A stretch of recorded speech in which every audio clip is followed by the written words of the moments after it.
మాట్లాడింది ఫోన్లో, అన్నయ్య ఎందుకు ఏంటైనా రాలేదు నేను అని. వచ్చి ఏం చేయమంటావమ్మా, ఏం అడగమంటావు చెప్పు. వాడే లేదు, చాలా ఇష్టమైన ఒక ఫ్రెండ్ ఆయన హైదరాబాద్లో.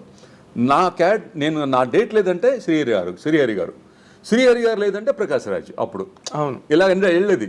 అవును, చరణరాజ్ గారు బిజీగా ఉన్నారు ఆ పెద్దన్నయ్యలో, ఈ క్యారెక్టర్ ఎవరు మళ్ళీ ఎవరు శ్రీహరి, ఆయన కూడా బిజీగా ఉన్నారు, మళ్ళీ ఎవరు ప్రకాష్ రాజ్. అప్పుడు అప్కమింగ్ ప్రకాష్ రాజ్. సో ఇలాగా జరిగేది అప్పుడు. అవునండి, అంత ఫుడ్ మనం పంచుకొని తినేవాళ్ళు. అంతే అంతే అంతే. ఫస్ట్ చాయిస్ మీరు. అవును సార్. మీరు దొరకకపోతే శ్రీహరి. అవునండి, తర్వాత ప్రకాష్ రాజ్. అవునండి, అప్పుడే ప్రకాష్ రాజ్ ఇంకా అప్కమింగ్. అవునండి, upcoming.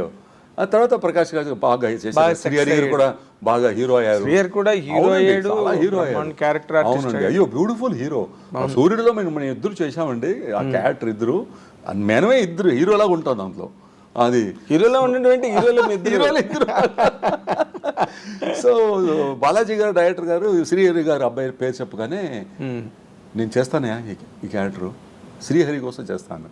Because my lovely friend he was the gem of a man sir. Yes, exactly. సినిమాలో ఆయన ఎందుకు పుట్టాడు తెలియదు నాకు.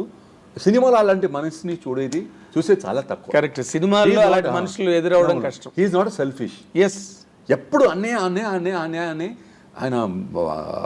అది చెప్పలేనండి. I cannot express his feelings అండి. అవును.